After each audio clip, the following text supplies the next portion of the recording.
Strength through will is how we can reverse the perversion of values that have been instilled in you, in me, and all our brethren, insidiously through generations of ancestral oppression. Though it stood with as much superhuman endurance as anyone could, it left a deep impression. Invisible scars that have caused us to devolve into a state of unconsciousness so malignant, we've nearly forgotten we're not a problem to be solved. We always been the solution they seek to dissolve, with the illusion of ties that bind us to a system that blinds, of most vicious design, which is to free no man. Only together, through sharing of wisdom, can we heal the wounds of division, forever sealing that evil incision, and finally deprogram.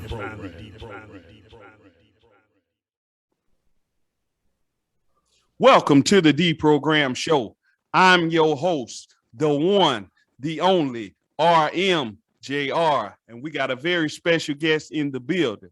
Y'all know him by many names, but he's going by the name Geno Hernandez. If you don't know it, you will know it.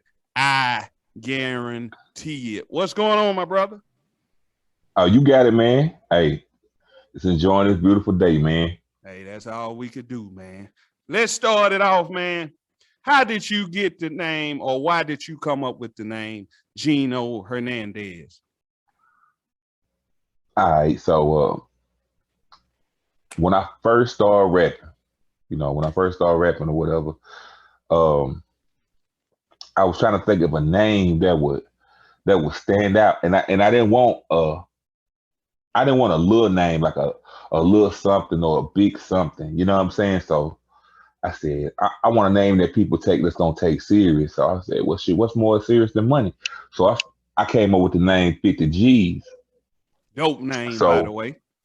I appreciate that. And so me and my partner, shout out to Trail and Derrick J, we had our clique. We was the bad fellas. So, you know what I'm saying? Like, my name started, it started picking up steam in different circles or whatever. You know what I'm saying? So by the time I got in the studio, because that was the first time I went to the studio when I was like 19. So also tell them around the year you came up with the name. I came up with the 98.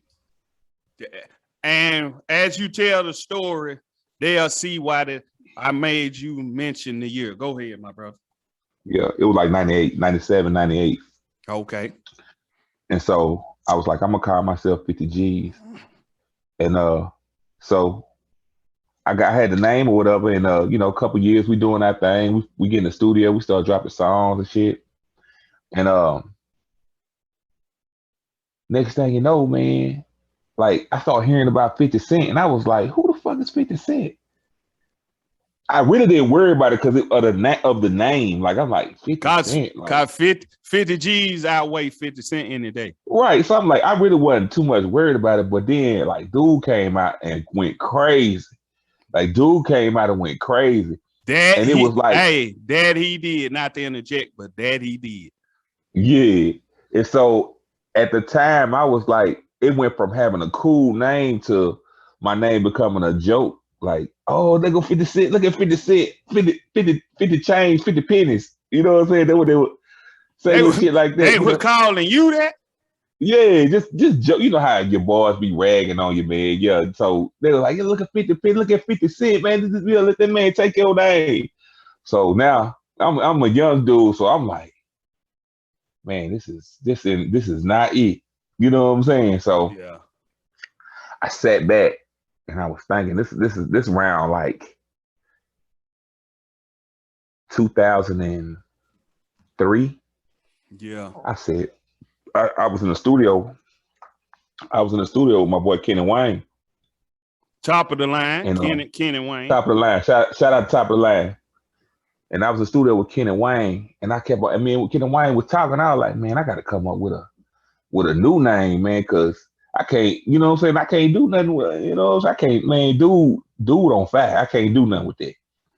Yeah. So we sit in the studio. I was like, I said, I'm gonna come up with some shit, but a nigga better not steal this, because it's gonna sound so crazy, like a nigga ain't gonna steal it. Yeah. So I was like, Gucci Gracious. I'm gonna call myself Gucci Gray. You Another know what I'm saying? another dope name.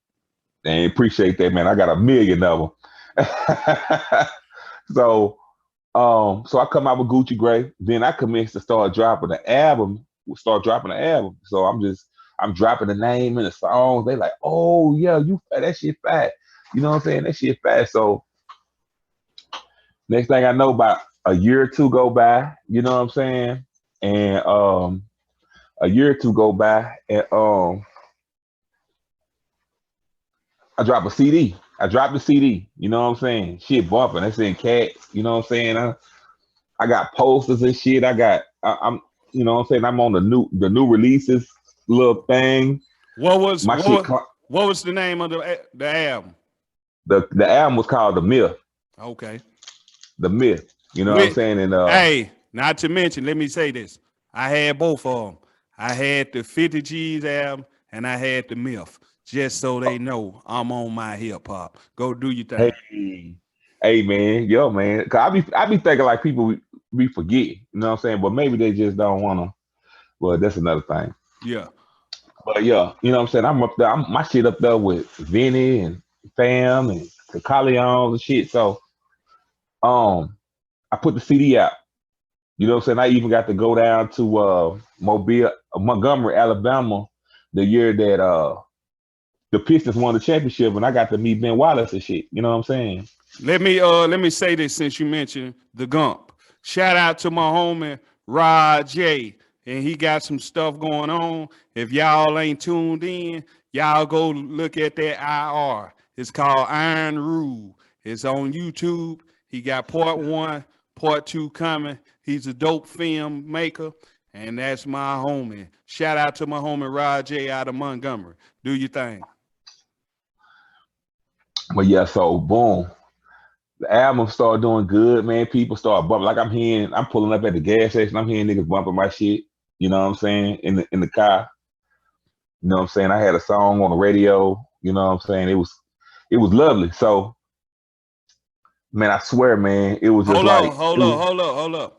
Give us the year again. Give us the year. Okay, you the came year up was with, the year. With Gucci Gracious. Give us the year. I came up with the name Gucci Gracious in like 2000, the end of 2002, like around 2002, 2003. Okay. I put the album out in like 2004. You know what I'm saying? I put the album out like about 2004. Okay.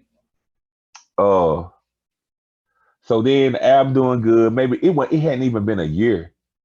It hadn't even been a year my album was out. And then I started hearing about Guccimane. Like I heard the So Icy song. And I was like, who the fuck is this nigga? I'm like, who is this nigga? Who is these niggas, man? Like this shit, like I literally felt like somebody was in the like writing shit down and going to tell other niggas a big what I was, artist, yeah, what you got going. But I'm like, it can't. That's impossible because don't nobody know me. You know what I'm saying? Like, you know. So he came out, and when So Icy came out, I really wasn't no fan of Gucci like that. I was like, man, this nigga can't, because the type of rap that I listen to, the type of shit, like you got to think around that time, like niggas was rapping. You know what I'm saying? You got to think now. Outkast, Big Mike, like that's the era that I come up in. You know what I'm saying? Even Jay-Z. 8-Ball MJG. 8-Ball MJG, Jayz, like niggas was rapping around that time. So like I never looked at myself as a competition to nobody from my city or looked at nobody as competition with me because I wasn't competing with nobody. Like I'm competing with the niggas who I felt like were hard. You know what I'm saying? Like I would compete with Outkast, trying to compete with them. I'm trying to compete with Good and Mild. I'm trying to be on that same level. Absolutely. So when he came out, I just was like, man, this got to be a nigga from here. You know what I'm saying? Like also, like from Street Flavor or some shit. Like this got to be a nigga from here. Like somebody trying to be funny.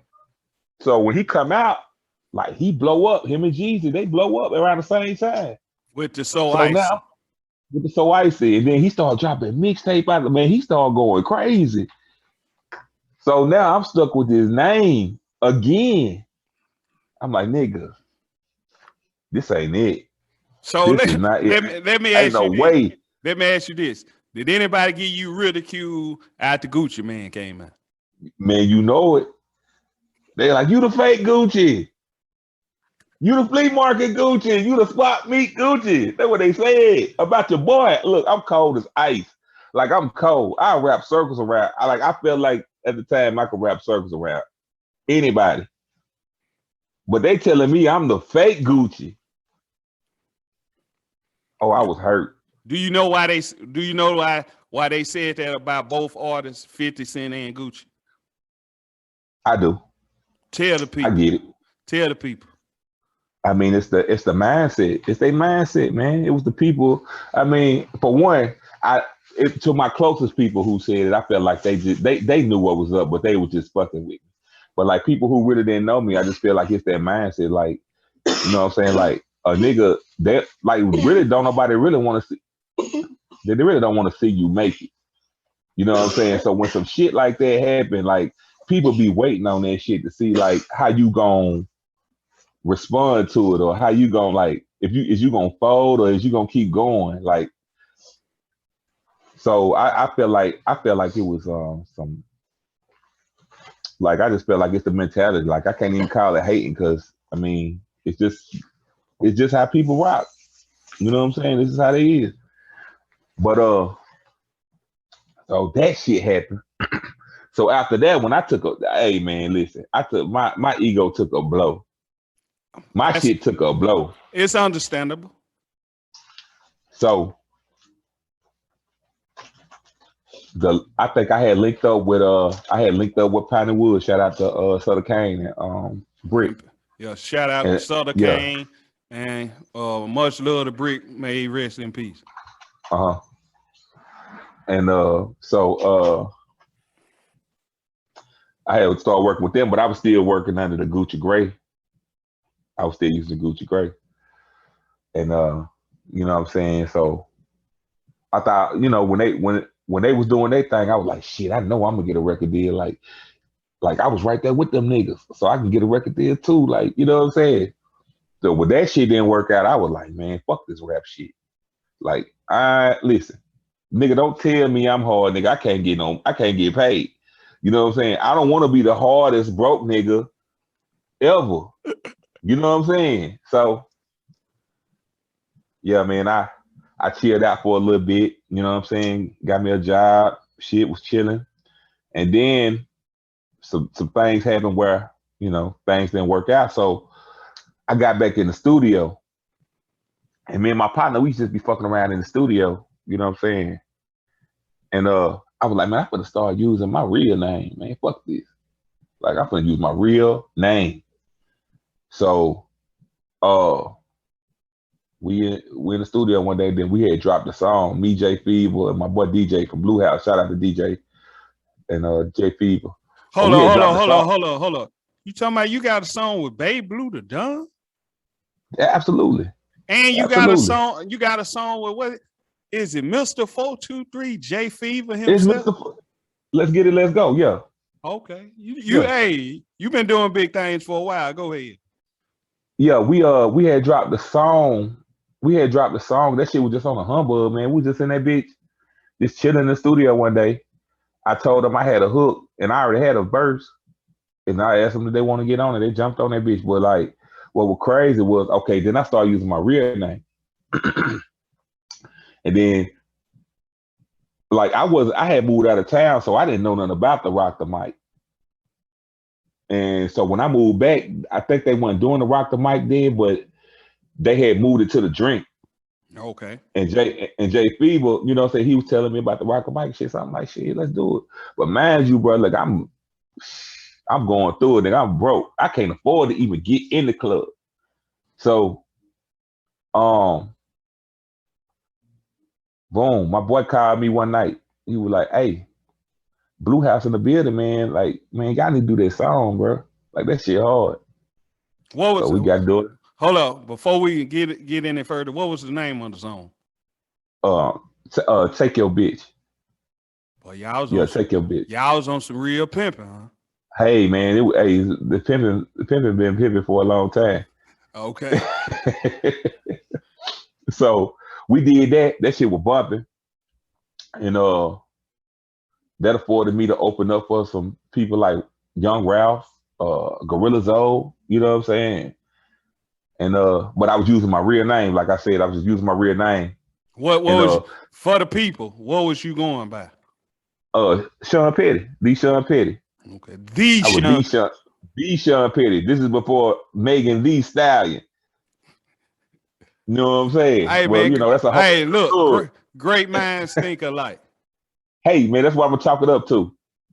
Yeah. So, boom, I started doing that. Then I had started jumping off and doing my own thing, and man, about 5-6 years ago. Hold up, before you go there. Yeah, I'm finna ask a question, and you tell me, am I aware of what I'm talking about, or you say, hey, man, you tripping? When you was the Sean Petty, did you drop a CD called The Heartbreak Kid? It's called Sweet Chin Music. I knew it had something to do with Shawn Michaels. Yeah, it was called Sweet Chin Music. Hey, I was off a little bit. Yeah, but you was on it though. You was on it. Hey, man, I'm RMJR, and I'm the first to admit I could be wrong. So it was called Sweet Chin Music. Yeah, it's called Sweet Chin Music. Okay. And produced by my boy Don't City, man. Rest in peace. He that was my other half, man. Like we had started creating the sound, so it was the Sean Petty from that point. From like 2011 2010 to 2016. I mean, Sean Petty is still my name, clearly. But so let me ask you this: why did you change it from the Sean Petty? Cause I think because me and you had a conversation off camera where I told you, hey man, I would have went with that. So tell the people why you changed it. I mean, it's gonna sound crazy, but okay, so that year, my producer, he died. Okay. You know what I'm saying? He died, and that just broke my heart. You know what I'm saying? Because that was my dog, and so like a few months later, you know what I'm saying? My kids, some things happened with my kids. You know, there was an accident, and so I just felt like I didn't feel like myself. I didn't feel like myself, and I had fell into you know what I'm saying? I felt like I fell into a deep depression, and I felt like the image and the thought of the person who I thought I was, I felt like he died too. Wow. You know what I'm saying? Like, that's deep. Even the music that I didn't even want to make the same type of music I was making. You know what I'm saying? Because I just felt like it was goofy as hell. Like, man, you sound goofy as hell, bro. Like, that ain't real, bro. That ain't real. Like, it's real stuff going on, and you talking about this shit.